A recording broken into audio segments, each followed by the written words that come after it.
हमारी जो इस वक्त हालत है कि नफरतें पैदा की जा रही हैं मजहबों में, इन नफरतों को ख़त्म कर और फिर से हम में इत्तेहाद और इत्तेफाक रख। जितना मुझसे मांगा गया मैंने मांगा अल्लाह से कि रहम कर, इन मुश्किलों से हमें निजात दे, और जो इस पे लगे हुए हैं कि नफरतें बढ़ाई जाएं, अल्लाह उनके इन रास्तों को बंद कर। जो सिक्योरिटी काउंसिल के हिदायतें थीं उन पे इजराइल को काम करना चाहिए और वहाँ सीज फायर करना चाहिए। तो मुसलमान को समंदर में नहीं फेंक सकते। 24 करोड़ मुसलमानों कहाँ फेंकेंगे? इसलिए मुसलमानों के साथ भी बराबर का सलूक कीजिए। मैंने जनाब जितना मुझसे हो सका मैंने दुआ मांगी अल्लाह के सामने, दरबार के सामने, नबी करीम सल्लल्लाहु अलैहि वसल्लम के दरबार के सामने कि अल्लाह हमारी मुश्किलात को आसान कर, हमारे लोगों को भाईचारे में रख। हमारी जो इस वक्त हालत है कि नफरतें पैदा की जा रही हैं मजहबों में, इन नफरतों को ख़त्म कर और फिर से हम में इत्तेहाद और इत्तेफाक रख। यही सबसे बड़ी चीज़ है। डॉक्टर साहब, क्योंकि जिस सफर से आप आए हैं वहाँ लोग कंधे से कंधे मिलाकर बिना किसी जात पात के रहते हैं, लेकिन बदकिस्मती से हमारे मुल्क में जो नफरतें फैलाई जा रही है और सर्वे के ऑर्डर्स निकाले जा रहे हैं जो हमारे सदियों पुराने, हज़ारों पुराने, अगर राज तरंगी भी देखेंगे 5 से 7,000 साल पुरानी हिस्ट्री है यहाँ की। अब रिलीजियस प्लेसों की सर्वे के बारे में बात की जाए, यही तो मुसीबत है।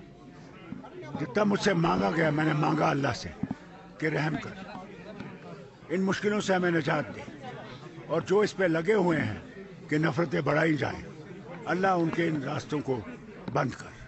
फारूक साहब, उमर साहब की गैर मौजूदगी में यहाँ पे 2 सरकारी मुलाजमीन को बरतरफ किया है एलजी इंतजामिया। जनाब हर एक चीज़ पे हुकूमत नज़र रखेगी, देखेगी किस वजह से ये हुआ है, क्यों हुआ है, वो हुकूमत। डॉक्टर साहब, जो सीज फायर हुआ है लेबनान और इजराइल में, इस तरह की उम्मीद रखेंगे एक इम्पैक्ट पड़ेगा? देखिए ये एक अच्छा कदम है कि इजराइल और लेबनान में सीज फायर हुआ, मगर बहुत ज़रूरत है कि जो गाज़ा में आज भी हमले हो रहे हैं जिसमें अमेरिका और इजराइल मिल के कर रहा है, शाम पे, ईरान पे, ये ख़तरनाक चीज़ है और इसके लिए भी इनको सीज फायर फ़ौरन करना चाहिए। आपने डिबेट सुनी होगी सिक्योरिटी काउंसिल में जो हुई, और अगर उस सिक्योरिटी काउंसिल का कोई मकसद है, जो सिक्योरिटी काउंसिल के हिदायतें थीं उन पे इजराइल को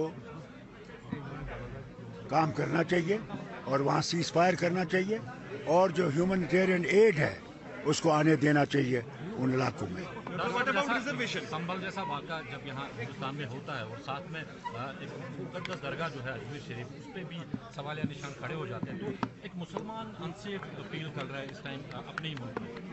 ज़रूर, इसमें कोई दो राय नहीं है, अनसेफ कर रहा है, मगर इसको मैं हुकूमत हिंदुस्तान से कहूँगा इसको बंद करो, क्योंकि मुसलमान को समंदर में नहीं फेंक सकते। 24 करोड़ मुसलमानों कहाँ फेंकेंगे? इसलिए मुसलमानों के साथ भी बराबर का सलूक कीजिए। वही हमारा आईन है। आईन में कोई फ़र्क नहीं है किसी मज़हब में, किसी ज़बान में, सब बराबर हैं यहाँ, और उस चीज़ को इनको याद रखना चाहिए। अगर आईन को इनने तितर बितर किया फिर कहाँ हिंदुस्तान रहेगा? रिजर्वेशन का भी हम इनसे कहेंगे, रिजर्वेशन पे इनको देखना चाहिए कि ज़रूर है जो नीचे गिरे हुए वर्ग है उनको रिजर्वेशन होनी चाहिए, इसमें कोई शक नहीं है, तभी उठेंगे। इसलिए तो रिजर्वेशन रखी गई थी, इनको बराबरी पे लाया जाए, इसको देखना चाहिए, बराबरी देखना चाहिए। सरकार को चाहिए कि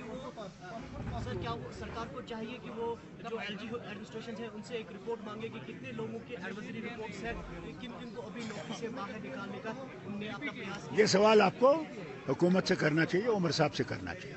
को निकाला गया है 2 जो सरकारी, यह मैंने सुना अभी, उस पर भी हुकूमत देखेगी किन वजहों से निकाला गया, क्या वजह है।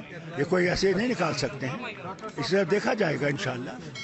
ये जो यहाँ की रीजनल पॉलिटिकल पार्टीज है वो मुसलसल नेशनल कॉन्फ्रेंस को टारगेट बना रही है कि जब से हुकूमत बनी है इसको एलजी इंतजामिया डोमिनेट करने की कोशिश कर रही है। अल्लाह ताला करे, मैंने उनके लिए भी दुआ मांगी कि अल्लाह ताला उनको सही रास्ता दिखाए और सही रास्ते पे लाए। हम लोगों के मसले बराबर हैं, उसमें इनको भी मदद करनी चाहिए। तनकीद से कोई चीज़ फैसला नहीं होता है। तनकीद सिर्फ तनकीद करने के लिए कि अपने आप को बनाने के लिए, वो सही नहीं है, वो रास्ता गलत है। Any process for Kashmiri Pandits? Kashmiri पंडित समाज ने एक सोसाइटी बनाई है जिसमें उन्होंने केंद्र सरकार को एक लेटर लिखी है, उसमें कहा कि हमें फ्री कंसेशन पे जमीन दिया जाए, हम वापस लौटेंगे कश्मीर। तो क्या कहेंगे इसमें? देखिए, जब मैं भी वज़ीर आला था, 370 भी था, हमने कोशिश की उनको बसाने की। उस वक्त हालात बहुत ख़राब थे। कौन रोकता है कश्मीरी पंडित को यहाँ आने से? यहाँ जितनी भी जमातें हैं उनने कहा इनको आइए, घर आइए, उनका फैसला है।